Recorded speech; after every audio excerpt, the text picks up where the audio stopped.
Forgiveness is a concept often spoken about, but rarely understood in its true depth. Many imagine forgiveness as something given outward, as a gift to another person who has wronged them. Yet the true nature of forgiveness is not simply an act of releasing another from blame, it is an act of self-liberation. To forgive is to unburden the heart from the weight it has carried, sometimes for years, sometimes for a lifetime. When we examine the very essence of forgiveness, it becomes clear that it is not about condoning an action, nor is it about erasing a memory. Forgiveness is the conscious choice to no longer allow the past to dictate the state of the present moment. When we hold on to resentment, anger, or bitterness, we become tethered to the very event or person that caused us pain. It is like carrying a burning coal in the hope of throwing it at someone else, but all the while, it is our own hand that is being scorched. This holding on becomes a constant drain of energy. The body carries tension, the mind repeats the same narratives, and the spirit feels heavy. Forgiveness, then, is not about excusing the action, but about releasing ourselves from this ongoing cycle of suffering. In the practice of forgiveness, one must recognize that it is not about justice. Justice belongs to the external world, to systems and structures that attempt to balance actions and consequences. Forgiveness belongs to the internal world, to the domain of the heart and mind. When we confuse the two, we wait endlessly for the outer world to provide us closure before we permit ourselves inner peace. But the true nature of forgiveness reveals that peace is not dependent on the outside, it is cultivated and chosen within. To forgive is to reclaim authority over our inner state, to decide that no external force, however painful, will continue to rule our mind and emotions. There is also the misunderstanding that forgiveness means reconciliation. In reality, reconciliation is a separate path, one that involves two or more parties. Forgiveness, however, can exist even when reconciliation never occurs. It is entirely possible to forgive someone without allowing them back into our lives, without re-establishing the bond, without agreeing with what they did. Forgiveness is not a contract, it is a release. The act is deeply personal, often invisible, and quietly transformative. The difficulty of forgiveness often arises from the ego. The ego clings to narratives of being wronged because in those narratives it finds identity. I am the one who was betrayed. I am the one who was hurt. These identities, though painful, are still forms of self-definition. To forgive, one must be willing to dissolve this identity to release the role of the victim. Without this role, the ego fears a loss of significance, a collapse of story. But beyond the collapse of the story lies a vast openness, a field of freedom where the heart is no longer chained to the past. Forgiveness is therefore not a weakness, but an act of tremendous strength, for it demands the courage to let go of the very thing the ego clings to for definition. On a deeper level, forgiveness is an alignment with the natural flow of life. Life is constantly moving, transforming, evolving. Yet when we refuse to forgive, we resist this movement. We remain stuck in a moment of time that no longer exists, replaying it as if it is still happening. Forgiveness allows us to flow with life once again, to return to the rhythm of change and renewal. Just as a river cannot remain frozen forever without stagnating, so too the human spirit cannot remain frozen in resentment without decaying. Forgiveness is the thaw, the return to flow, the restoration of vitality. Another dimension of forgiveness is the recognition of imperfection in the human experience. Every individual carries ignorance, fear, conditioning, and limitations. To expect flawless behavior from others is to ignore the nature of humanity itself. Forgiveness acknowledges that all beings, including ourselves, act from their level of awareness, and that awareness is often clouded. This does not justify harmful actions, but it explains them in a way that makes space for compassion. When we see the roots of another's behavior, when we recognize their struggle, we find it easier to release the grip of anger. Compassion and forgiveness are intertwined, for one softens the heart and the other frees it. Forgiveness also involves turning inward. It is not only others we must forgive, but ourselves. Many carry silent guilt, shame, or regret for actions they have done or failed to do. This inner unforgiveness can be even more destructive than resentment toward others. The inner critic becomes harsh, the mind becomes restless, and the spirit carries invisible chains. To forgive oneself is to acknowledge past mistakes, to learn from them, but to no longer be imprisoned by them. The self, too, deserves liberation, and only through forgiveness can we grant it. The nature of forgiveness reveals itself most clearly when we see it not as a single act, but as an ongoing practice. Some wounds require time, revisiting, and repeated acts of letting go. Forgiveness unfolds layer by layer, like peeling an onion, until the heart becomes lighter. Each time resentment rises, forgiveness must be chosen again, until eventually it becomes a natural state of being. This process cannot be rushed, but it must be consciously cultivated, for it is one of the highest forms of inner freedom available to us. There is a silent weight that many carry, and often it is not visible to the eye. It is not a weight that bends the shoulders outwardly, but it rests heavily on the mind and heart. This is the burden of holding on. Holding on to memories, to fears, to expectations, to disappointments. Holding on to what was said, to what was not said, to what should have been and what never came. At first, it feels like strength to keep holding, like persistence, like loyalty to the past. But slowly, the burden reveals its true nature. It begins to consume energy, clarity, and inner space. It becomes an invisible chain that ties the present moment to the past and does not allow movement forward. The burden of holding on begins subtly. One thought clings to another. A moment of pain becomes revisited in memory again and again, each time adding another layer of emotional weight. A broken trust, a missed chance, an old wound. These things remain alive not because they still exist in the present, but because they are kept alive through constant holding.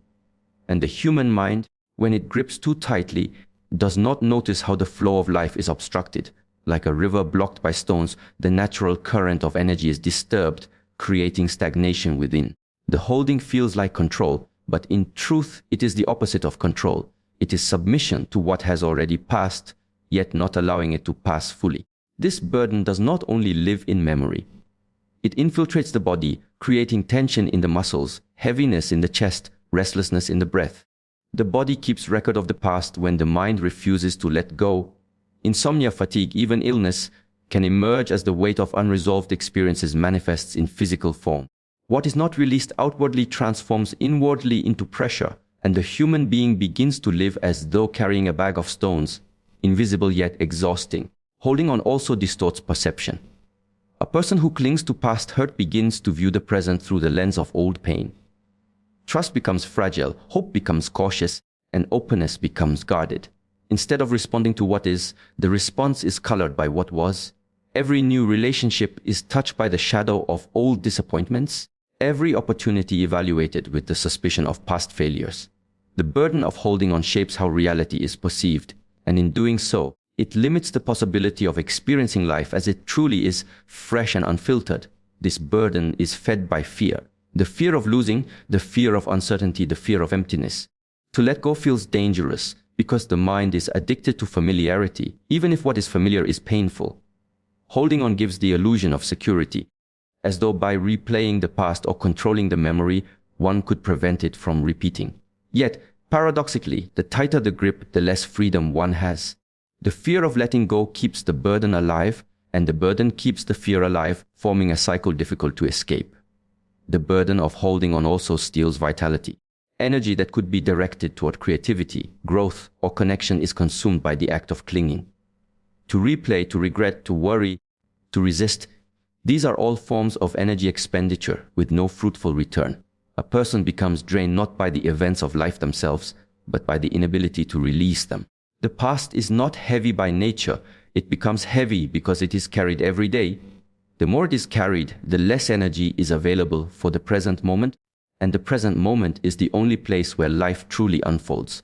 There is also a subtle identity created around the burden.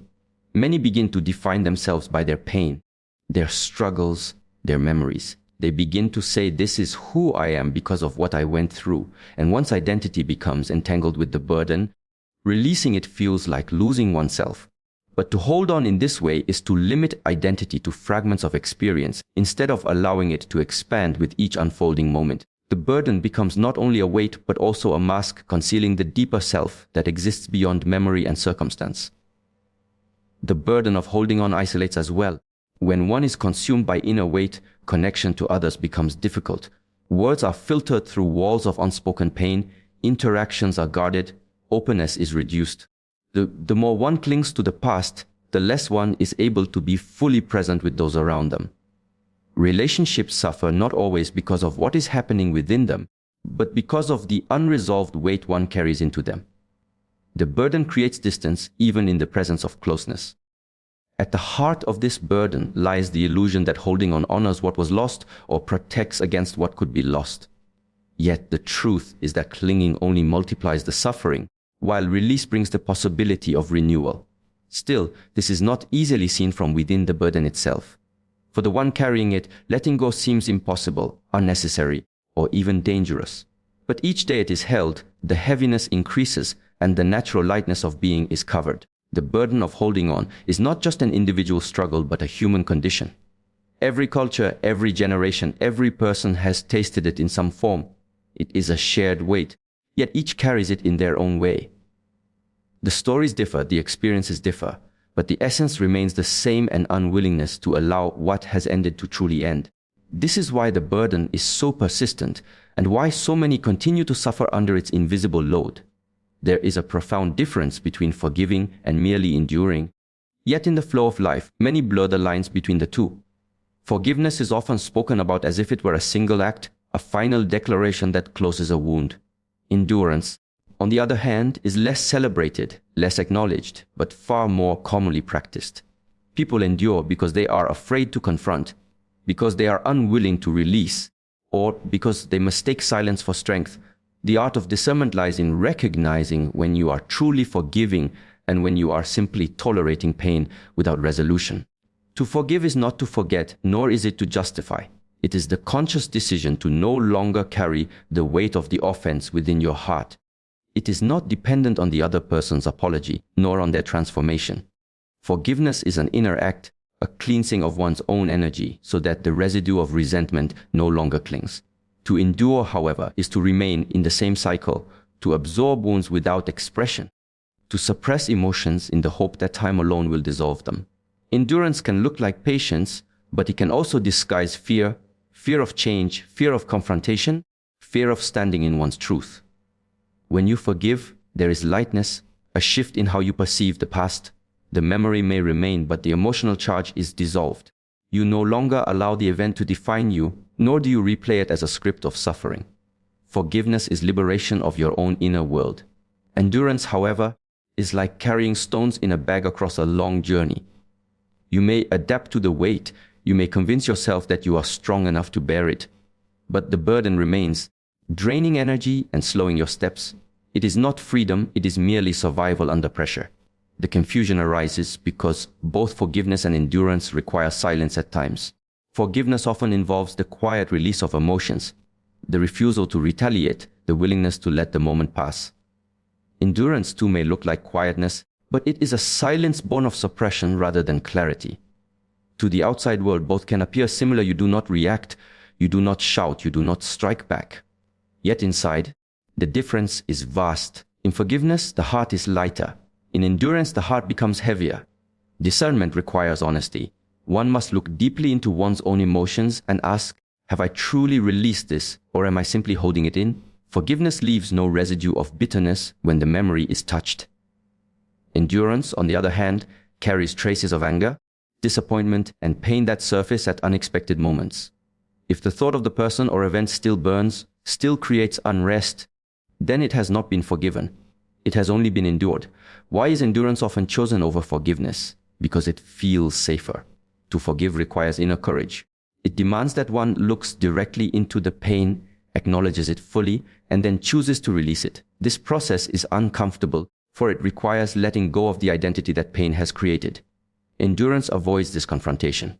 By silently bearing the hurt, one avoids change, avoids risk, and avoids vulnerability. Yet the cost is high, for the energy of the unspoken continues to shape one's inner state, creating disconnection and heaviness. Forgiveness also requires strength, but it is a different kind of strength. It is not the strength of carrying a burden endlessly, but the strength of putting the burden down. Endurance admires the one who can hold pain without breaking. Forgiveness admires the one who chooses not to carry it at all. One is a test of resilience, the other is a declaration of freedom. To discern between them, you must listen not to the outer appearance of patience, but to the inner resonance of peace. If peace has come, then forgiveness has occurred. If unrest remains, then endurance is at work. In relationships, this distinction is essential. Many stay in unhealthy situations believing they have forgiven, when in truth they have only endured. They accept mistreatment, repeating the cycle again and again, confusing endurance with compassion. But endurance without change is not compassion. It is the slow erosion of self-respect. Forgiveness does not mean returning to the same harmful pattern.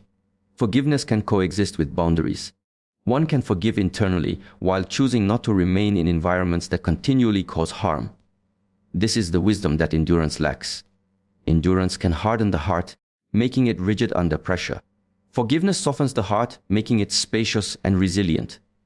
Endurance tolerates wounds without healing. Forgiveness transforms wounds into wisdom. The ability to discern between the two is therefore not just emotional clarity, but spiritual maturity. It is the difference between living weighed down by past injuries and living open to the present moment.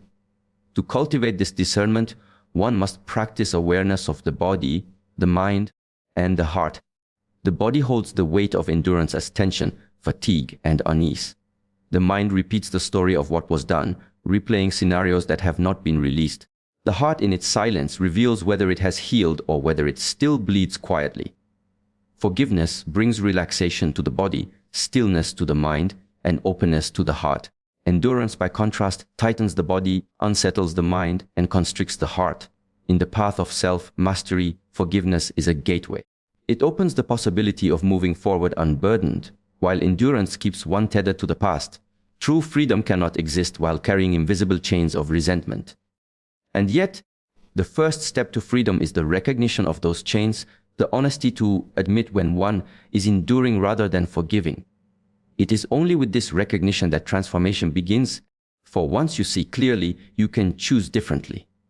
In life, there is often a struggle between openness and protection, between giving and preserving, between compassion and strength. The heart, in its natural state, wishes to expand. It wishes to feel, to connect, to love, and to embrace. Yet, without boundaries, the same heart can easily become drained, misused, or overwhelmed. The balance of heart and boundaries is therefore not a contradiction, but a harmony that must be cultivated with awareness. The heart, when it is pure, acts like water. It flows, nourishes, and gives life wherever it touches. It does not discriminate where it pours itself, and in this generosity lies both its beauty and its risk. Too much flow without form leads to flooding. Too much openness without containment leads to exhaustion. Just as water requires the banks of a river to direct its force, the heart requires boundaries to protect its strength. Only then can love remain powerful rather than depleted. There is often confusion when people hear the word boundaries. Many associate it with walls, barriers, or separation. They think to set a boundary is to push others away, to close the heart, or to withhold compassion. But a true boundary is not a wall. It is a gate. It is not meant to block, but to choose. It does not exist to separate, but to preserve the clarity of what enters and what remains. In this way, the boundary becomes a form of wisdom that allows the heart to stay open without being consumed. The heart without boundaries is like a flame in the wind. At first, it shines brightly, but when the wind grows stronger, the flame flickers and risks being extinguished. The heart with balanced boundaries is like a flame sheltered within a lantern. It still glows, it still warms, and it still illuminates, but it is preserved from the forces that would otherwise extinguish it. The lantern does not diminish the flame, it allows it to shine longer and steadier. When the heart gives without measure, it begins to forget itself. It starts to pour out more than it contains, and slowly, a sense of emptiness arises. This emptiness is not born from lack of love, but from lack of self-preservation. People who have generous hearts often experience this. They give and give until there is nothing left for themselves. Yet, it is not selfishness to protect the heart. It is wisdom. For how can one continue to nourish others if the inner well has run dry? Boundaries, then, are a way of honoring both the self and others. By choosing what to accept and what to reject, what to carry and what to release, one ensures that the heart remains full and vibrant. Without this discernment, the heart becomes heavy with burdens that do not belong to it. To live without boundaries is to attempt to carry the weight of the world, forgetting that each person has their own path, their own lessons, and their own responsibilities to bear. To find balance, one must practice both listening and discernment. Listening to the heart ensures that compassion and openness remain alive. But discernment ensures that compassion does not lead to self-destruction. There will always be voices that demand more, energies that pull, and situations that consume. Without discernment, the heart cannot distinguish between what is worthy of its energy and what is not. To live with a balanced heart means to remain open, but also to remain wise. It is also important to recognize that boundaries are not fixed lines drawn once and never touched again. They shift and evolve depending on the stage of life, the people around us, and the state of the heart itself. Sometimes the boundary must be firmer, like a stone wall, to prevent further harm. Other times it can be soft and flexible, like a flowing curtain, allowing space for change and forgiveness. To master the balance of heart and boundaries is to sense when to open and when to close, when to give and when to hold, when to remain and when to step away. A heart without compassion becomes rigid and cold, unable to feel the interconnectedness of life. But a heart without boundaries becomes fragile and broken, unable to sustain its own light. Both extremes lead to suffering, and both are imbalances that pull one away from harmony. The path, therefore, is not to choose one over the other, but to weave them together, as one weaves the yin and the yang, strength with softness, openness with protection. Many people believe strength lies in saying yes, in embracing everything, in never refusing. But true strength often lies in the ability to say no, to preserve energy, to recognize when giving becomes enabling and when helping becomes harmful. This is not cruelty, it is clarity, it is not rejection. It is respect, both for the self and for the natural order that requires each being to grow through its own challenges. The balance of heart and boundaries is not only about relationships with others, but also about the relationship with oneself. How often does the mind invade the heart with endless demands, constant criticism, or unrealistic expectations? Setting boundaries with oneself means knowing when to rest, when to release judgment, when to stop carrying unnecessary guilt, and when to allow the heart the space to breathe freely. In this sense, the heart is not only protected from the outside world, but also from the storms within. To walk this path requires practice. It is not a skill learned overnight, but cultivated through observation, reflection, and correction. Each time the heart feels drained, ask whether a boundary was crossed. Each time the heart feels heavy, ask whether it is carrying what belongs to another. Each time the heart feels closed, ask whether a boundary has become a wall. In this continuous awareness, the balance reveals itself little by little, like the unfolding of a lotus. To understand the essence of liberation, one must first understand the invisible chains that bind the mind. These chains are rarely physical, they are woven from attachments, expectations, disappointments, and the endless weight of the past. To hold on is to carry a burden that the body may not always feel, but the spirit always does. And when the spirit is weighed down, no matter how strong the body may appear, a heaviness follows in every step, every word, and every thought. Letting go is not weakness. It is not surrender in the sense of defeat. It is the conscious act of releasing what no longer serves the journey so that one may move without the drag of unnecessary baggage. The mind clings because it seeks security in familiarity. Even when that familiarity is pain, sorrow, or disappointment, it becomes comfortable simply because it is known. The unknown frightens the mind because it cannot control what it has not already experienced. Therefore, the mind convinces itself to hold on, to the memory of words spoken, to the actions left undone, to the faces that appear in dreams but no longer in reality. This clinging is like drinking from an empty cup. One believes nourishment will come, but only air fills the mouth, and still the hand refuses to release the cup. Letting go becomes the recognition that nothing more can be taken from what has already passed. Liberation begins when the hand opens. In that opening is the act of trust.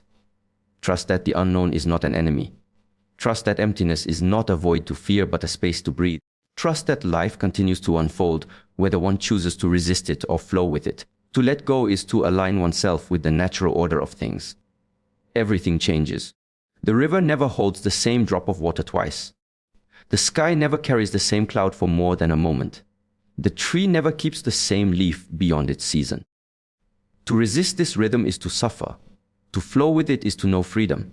There is a great misunderstanding that liberation is something found outside, an achievement, a place, a recognition, or a possession. Yet true liberation is internal. It cannot be handed to you, nor can it be taken away by another. It is the moment when you no longer allow your mind to be a prison built by its own thoughts. It is the moment when you no longer argue with reality, no longer demand that life rewrite itself to satisfy your personal desires, when you let go of the need to control, to possess, to insist that the world bend to your will. Then you discover that you are no longer confined by it. Attachments are heavy because they are rooted in fear. Fear of loss, fear of change, fear of being nothing if what you cling to disappears. But liberation begins with the courage to face these fears without turning away. Letting go is not escaping from life. It is facing life without the shield of illusion. When you release the grasp, you do not become empty in the sense of lacking. You become spacious like a room cleared of clutter, ready to receive light and air. In this space, new growth becomes possible. Creativity flows, energy returns. Joy emerges not because something external has arrived, but because the weight has been lifted. Consider the stillness of water when it is undisturbed. In its calmness, it reflects everything around it with clarity. But when it is shaken, when stones are thrown into it repeatedly, the reflection becomes distorted. The same is true of the mind.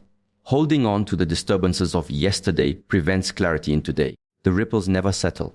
By letting go, the water becomes still again, and in that stillness, truth reveals itself. Liberation is not about forcing stillness, but about ceasing to throw stones into the water of the mind. The process of letting go does not happen once and remain forever. It is continuous like breathing. With every inhale, something enters. With every exhale, something leaves. Life is this cycle of receiving and releasing. But the mind often inhales and refuses to exhale. It holds on. It clutches. It suffocates under its own accumulation. To let go is to return to the natural breath of existence. Inhalation and exhalation. Arrival and departure. Gain and loss. Each with its own rhythm, each necessary for balance. Liberation through letting go is not only personal but collective. When one person frees themselves from resentment, from bitterness, from clinging to wounds, their presence changes. They no longer spread the heaviness of their inner struggles to others. Instead, they radiate lightness. Others feel it. Others breathe easier in their company. In this way, letting go is not a selfish act but a contribution to harmony. The less one carries, the more space there is for peace to expand outward. Many resist letting go because they confuse it with forgetting or dismissing what mattered. But to let go does not mean to erase. It means to honor what was and release it back into the flow of life. The past cannot be undone, but it also does not need to be endlessly relived. Liberation is allowing the past to take its proper place, not as a weight pulling you backward, but as a teacher whose lesson has already been received. To continue carrying the teacher on your back long after the lesson is learned is unnecessary suffering. Letting go as liberation means stepping into a state where life moves through you freely, where every moment is allowed to arrive and depart without your interference, where you are no longer imprisoned by memory, no longer defined by loss, no longer limited by fear of change. It is the open hand, the empty cup, the unclenched fist. It is the body that no longer resists the flow of time, the mind that no longer demands permanence in a world where nothing stays, and the spirit that finally breathes without restraint. An inner harmony is not something that arrives suddenly like a gift handed to us without effort. It is cultivated, shaped, and deepened through the ways we move, think, and live each day. When a person begins to align the internal world with clarity, the outer life begins to reflect that same balance. Growth does not emerge only from external achievements, but from a quiet state of being where the heart and mind are no longer at war. This is where harmony resides, in the center of our being, where noise fades and where self-understanding expands. To speak of inner harmony is to speak of balance. The human mind is often caught between past regrets and future anxieties, unable to stay rooted in the present moment. This constant conflict creates disorder inside, scattering energy in multiple directions. Without harmony, growth becomes difficult, because the energy that should nourish progress is wasted on struggle. The way to move beyond this state is to seek alignment between thoughts, emotions, and actions so that the inner space becomes calm and the energy flows without resistance. Growth is not simply about acquiring more, learning more, or achieving more. It is also about letting go of unnecessary burdens. A cluttered mind cannot grow. A restless heart cannot expand. Harmony requires a clearing away of what does not serve us, old patterns, harmful habits, unresolved emotions. Just as a gardener removes weeds so that plants can flourish, a person must clear inner disturbances so that true growth can arise. Harmony is the soil, and growth is the tree that emerges from it. This process is deeply connected with awareness. Without awareness, one cannot see the imbalance. The body might be tired, the mind distracted, the spirit heavy, but until awareness shines a light on these states, the disharmony continues unnoticed. Awareness itself is already a step toward harmony. When a person begins to notice their breath, their posture, their thoughts, they are bringing the scattered fragments back to the center. Awareness integrates what was divided. From that integration, growth naturally follows. The ancient teachings always spoke of balance as the root of health and strength. When there is too much tension, the body breaks. When there is too much relaxation, energy weakens. The same is true for the mind. Too much striving creates stress, but too little effort creates stagnation. Inner harmony is about walking the middle path, where one does not overextend and does not fall into laziness, but remains steady and consistent. In this balance, growth happens organically, without being forced.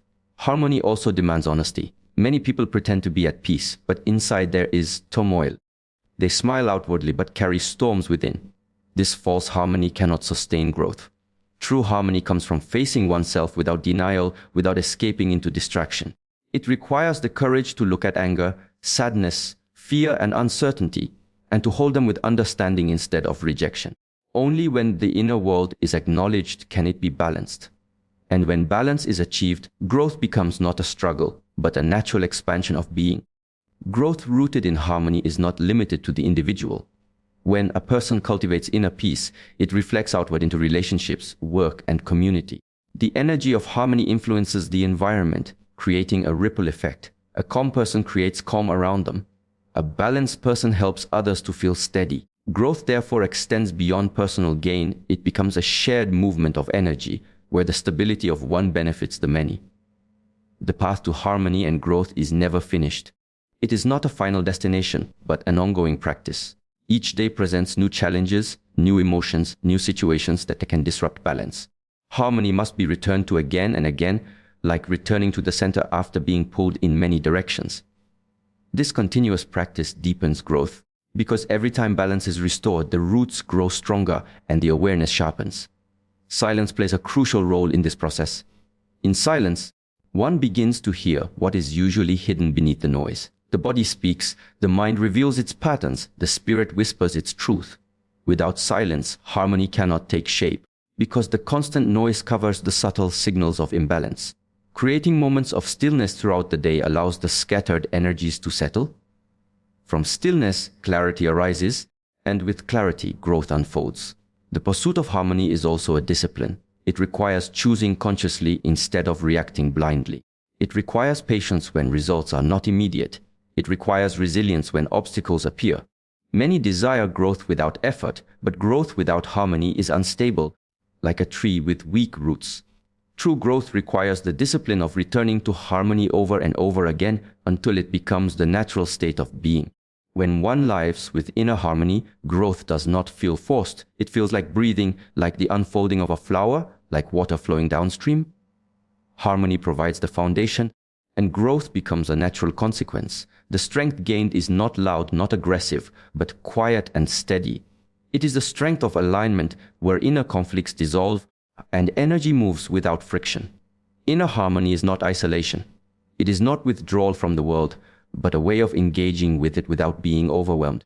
A harmonious mind can work intensely without burning out, can rest deeply without guilt, can love fully without losing itself. Growth rooted in harmony produces a resilience that is both flexible and unshakable. It allows one to move with life's changes without resistance, adapting yet remaining grounded. To cultivate harmony, one must observe, practice, release, and return. Observe the patterns within. Practice balance in thought and action. Release what disturbs the inner space.